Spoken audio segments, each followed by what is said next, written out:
চীনের সাথে কথা হয়েছে, তারা 1500 সিটের একটা হল নির্মাণ করবে। প্রায় 3 কোটি টাকার ইনস্ট্রুমেন্ট বিশ্ববিদ্যালয় মেডিকেল সেন্টারে খুব দ্রুত নিয়ে আসা হবে, ইতিমধ্যে কেনা শুরু হয়ে গেছে। 2850 কোটি টাকার একটা বাজেট আসছে। আবাসন সংকট যেন না থাকে সেটার জন্য রেগুলার খাবারের মান যাচাই করা এবং খাবারের দামটা যেন সুলভ মূল্যে থাকে সেটার জন্য আমরা কাজ করছি। সলিমুল্লাহ মুসলিম হলের আপনাদের যে ক্যান্টিন আছে সেই ক্যান্টিনের অবকাঠামোগত উন্নয়নের কাজ শুরু হয়েছে। খাবারের মান যেন ভালো থাকে সেটার জন্য আমরা একটা কমিটি করেছি। রেগুলার খাবারের মান যাচাই করা এবং খাবারের দামটা যেন সুলভ মূল্যে থাকে সেটার জন্য আমরা কাজ করছি। এবং খাবারের মধ্যে যেন ভর্তুকি দেওয়া হয় সেটার জন্য আমরা বিশ্ববিদ্যালয় প্রশাসনের সাথে কথা বলেছি, আমরা আমাদের অ্যালামনাইদের সাথে কথা বলেছি এবং আমরা খুব দ্রুত সময়ের মধ্যে আমাদের এই খাবারের মানটা যেন একটা শিক্ষার্থীদের সুলভ মূল্য হয় সেটার জন্য আমরা কাজ করবো ইনশাআল্লাহ। আর আমাদের মূল টার্গেট হচ্ছে বিশ্ববিদ্যালয়কে শিক্ষার্থীরা ফার্স্ট ইয়ার থেকে যেন তার আবাসন নিয়ে তাকে ভাবতে না হয় সেটার জন্য আমরা কাজ করব।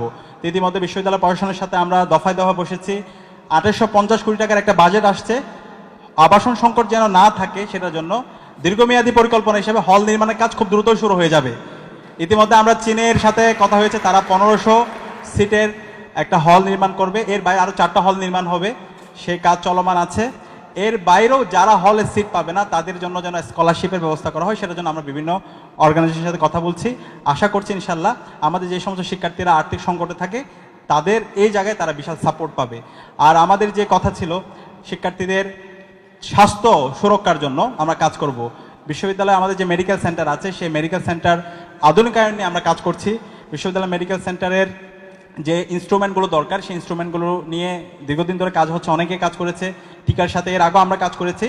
প্রায় 3 কোটি টাকার ইনস্ট্রুমেন্ট বিশ্ববিদ্যালয় মেডিকেল সেন্টারে খুব দ্রুত নিয়ে আসা হবে, ইতিমধ্যে কেনা শুরু হয়ে গেছে।